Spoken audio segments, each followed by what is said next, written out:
जय जवान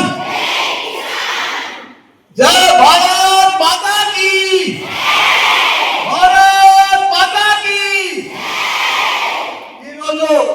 పెద్ద ఎత్తున మన భారతదేశం తరఫున సింధూరం చేయబడి పెద్ద ఆపరేషన్ సక్సెస్ చేసిన సైనికులందరూ కూడా ధన్యవాదాలు. వాళ్ళందరూ కూడా శుభాకాంక్షలు. ఏది ఏమైనా 15 రోజుల ముందు మన టూరిస్టులను 25 మందిని వాళ్ళు ట్యాక్సీ అమ్మినందుకు మన ప్రైమ్ మినిస్టర్ మోడీ గారు బదలా తీసుకుంటాడు. మోడీ సాబ్ हम आपके साथ हैं. మేమందరం సైనికులం, మేమందరం